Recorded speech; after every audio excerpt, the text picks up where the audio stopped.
and welcome to our knowledge transfer series. Today we're talking about a topic, and there are certain topics like this that have always bothered me for a long time, and today we're going to talk about sales tactics used on retirees, and I hope that you get something valuable from this knowledge transfer. Now, my name is John Erickson. I have over 17 years in the financial services industry. I've worked everywhere from a bank to an insurance company to running my own practice for more than 10 years, and I've run into a lot of sales tactics that have been used throughout my career, been trained to me to be used on retirees. And this video really spoke to me today. And before we get into the video, I always mention that today's information is considered general in nature. I can't always rely on everything I say on here. I'm trying to give good, factual, to the point information, but everyone's situation can be different. So what we're going to talk about today is we're going to talk about common sales tactics I run into. We're going to talk about the big tactic of diversification. And then we're talking about how we handle this in our practice. And there's a reason I actually created this presentation today. And this one always kind of spoke to me. And it comes back to when I first started in the financial services industry. So when you're a financial advisor and you start working in the financial services industry, one of the things that happens is you're oftentimes taught to sell things, not necessarily to be a well-rounded financial planner. Okay. And when you're taught to sell things, you have a whole bunch of sales tactics you're taught to use. And I remember one trainer told me that, John, people are going to buy from you someday based upon either fear or greed. And throughout my career, I've seen this actually used as a sales tactic, in numerous times. And I add taxes on here because I think that's the other big one that's oftentimes mixed. So let's talk about how fear, greed, and taxes are used as sales tactics and maybe some things to look out for, basically. So it always bothered me that I was trained this way to first start. And I've seen it happen throughout my career. And let's talk about a fear-based sales tactic. And let's use a little bit of history first. There was this thing called the Skylab. And this was the U.S.'s, NASA specifically, first space station. And it was the first time we were going to have a space station crash on Earth. And NASA had no idea where it was going to land. It could land on your house, for all we know. And there was this interesting, if you go back and look at articles, you can see there's all sorts of articles talking about where it could land, the fear around it. And people started selling products on this. Skylab repellent. There's this concept called Skylab insurance, i.e. something that protects you in case it crashes on you, though I couldn't find an actual product for Skylab insurance, just news articles. And if you went to a crash party where it was a big kind of like block party, they actually made you, some certain ones made you bring like construction helmets to protect your head in case debris actually fell on you. And so there's this thing of a fear-based sale takes an event that could occur, okay, and then it magnifies it to get you to do something potentially. And when we talk about the financial services industry, we're talking about retirees, it's almost always based around the fear of the stock market, right? The fear of the stock market crashes really hurting you. And the thing about fear is that oftentimes it's a very fair thing. If a bear is chasing me, I should have a fairly healthy fear response going on right there, right? So fear is not necessarily the problem. The problem is maybe the sales tactics not being robust. And so, the way you usually see it going is you start here with the identify the fear. Are you losing sleep over your investments? Do you want principal protection? Do you need safe haven in a time of financial turmoil? All actually relevant concepts. And then you offer a solution. Could be gold, bonds, CDs, annuities. There's actually a whole variety of things that fit this category, right? Even fairly.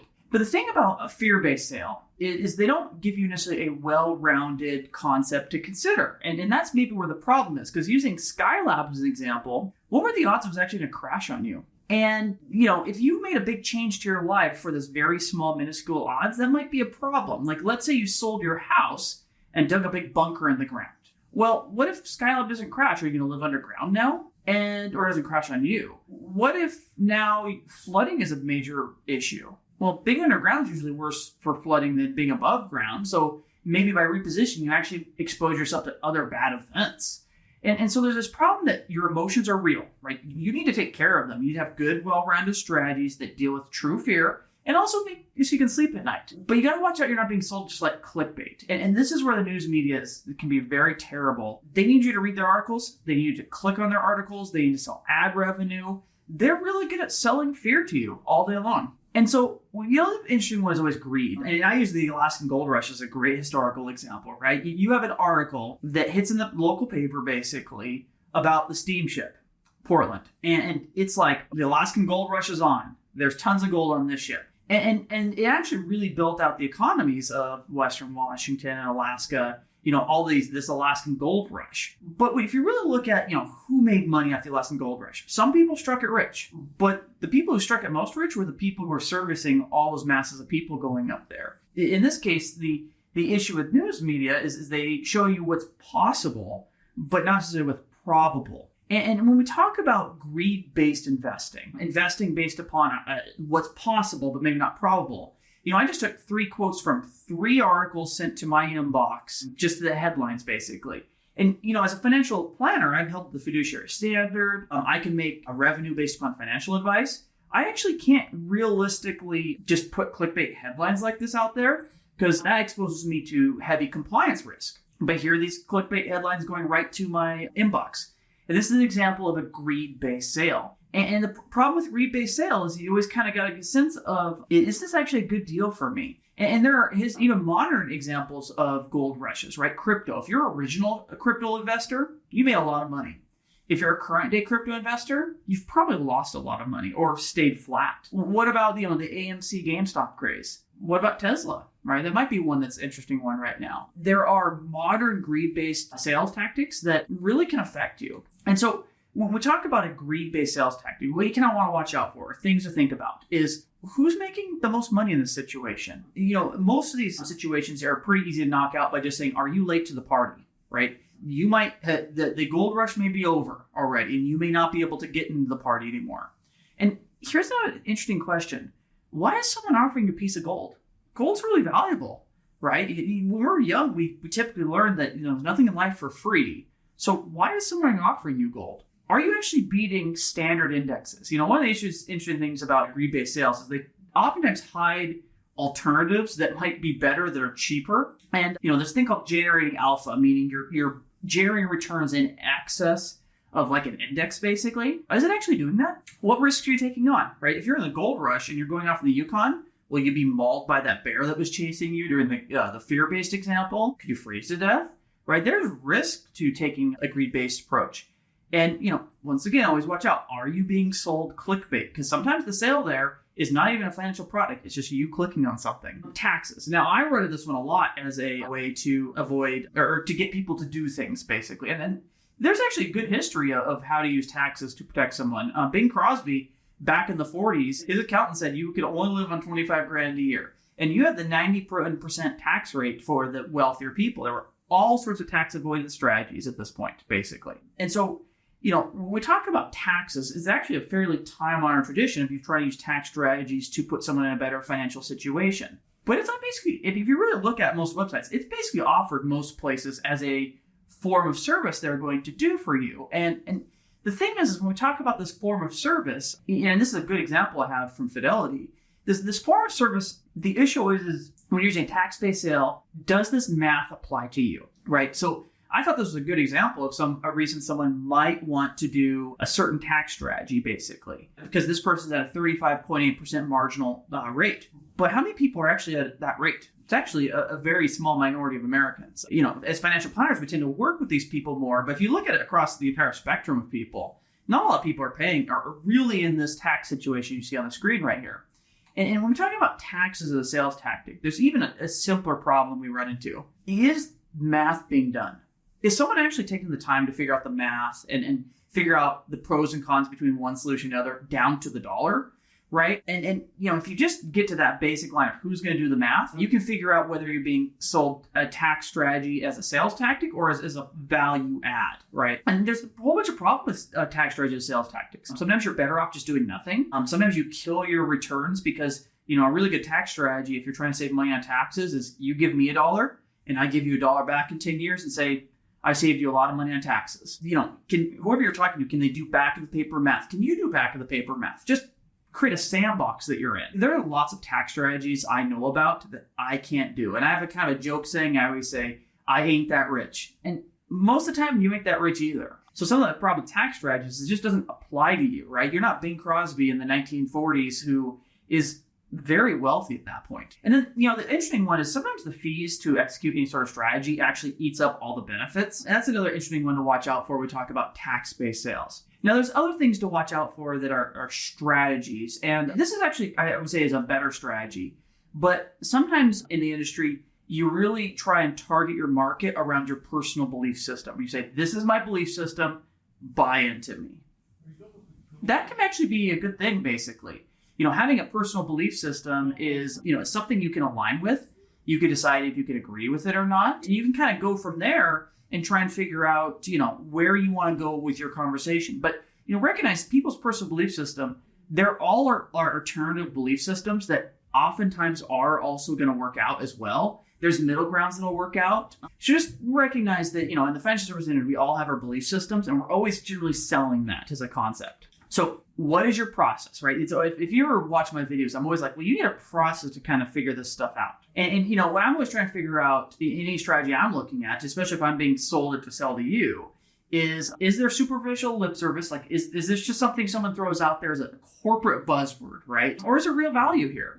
Mitigating taxes is a good idea, but is it actually being done, or is it just lip service? There are risks to retirement, inflation, market risk. Is there math being done? Is there analysis being done? Or are we just paying lip service to those risks to sell something? Returns matter, right? You should benchmark your returns. You should be able to buy into your strategies that means you're buying into a sales tactic oftentimes, but does this value align with you? And always double check who's doing the work. Is work actually being done? And there's one area of sales tactics that bothers me probably more than any other than fear and greed. And it's the diversification as a sales tactic. And to be honest, I use this one a lot too. But here's the problem with diversification. Here's why I love it. And here's the problem. If I ask you what diversification is, you're probably saying don't put all your eggs in one basket. And that's a great starting point. Then what? What does diversification mean? I could actually diversify you amongst all types of cryptocurrency. And if I diversify you amongst all types of cryptocurrency, I could tell you to diversify.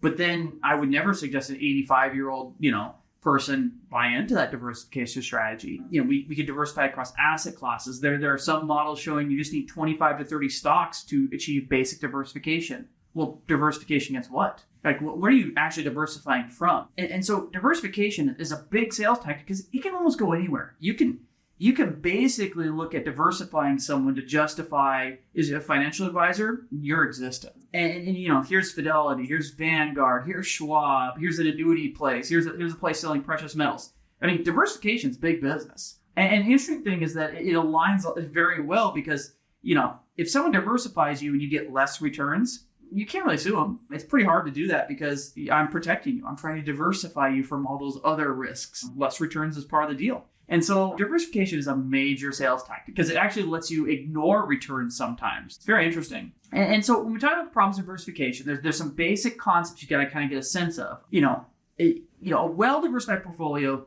can exist for certain situations, but there's a problem here that you can actually create very risky diversified portfolios. And, there's going to be elements here of time and energy of who's going to take the time to not just diversify someone, but do it over the long term. And, one of the basic concepts is the more diversified you are, the more you spread out risk, you typically get less returns. And so use the S&P 500 as a really good example for you. If you look at the S&P 500, you look at those returns. If that's what you want, then you're taking on that risk characteristic. And are you okay with that? So when we talk about diversification, because I think this is one thing that's really oversold in our industry, though it really does matter. Returns matter. No one can guarantee your returns, but they do matter. And so you should have fair estimation. This is one of the ways you protect yourself from poor diversification strategies. Do you believe in the strategy, right? There's an element of behavioral finance or your human emotions that matter here. And then I actually think you need to diversify more than just market risk. I try to diversify around these four topics: market risk, inflation, longevity, and early death or splurge events specifically. These are all areas where I think you have common risk that you should be able to diversify around. And that's a little different than just diversifying for market risk. And then remember, your diversification strategy really does actually affect your returns. So just understand that give and take and kind of figure out where you are in that place. Now, how do we handle this in our practice? I like to talk about our sales tactics because it makes us a more well-rounded conversation. And so what we try and do here is we really try and take a value-based approach. And what our sales tactic is, and you'll probably see from all these videos here, is I'm trying to teach you how to build a house. And I know that if I teach you how to build a house, a certain number of people are going to go do it themselves, and that's awesome. A certain number of people are going to get really good knowledge, and then they're going to do most of it themselves, but they're going to hire someone like me for components. Maybe it's their tax planning. Maybe it's individual products or solutions. It just depends upon this person, but they're not going to do everything. And then there's going to be a group of people who want to know that they're, how to build the house, understand what the concepts are, but they're never going to pick up a hammer for anything. And they're going to want to hire it out. And of course, that's typically my best clients. And so my sales tactic is to show everyone how to build the house, give everyone really good knowledge, and let people figure out which bucket they're going to want to go into themselves. And that's my big way I try and do it. And I try and figure out, do I have value for any given situation? So I hope that's a good, well-rounded overview of basic sales tactics you see in the industry, that the big ones, some ideas to think about for yourself to kind of protect you. My name is John Erickson, and if you ever want to reach out to me, I'd love to get a chance to talk to you. My email address and my contact information is here, but beyond that, you'll get more videos from me coming forward. Thank you.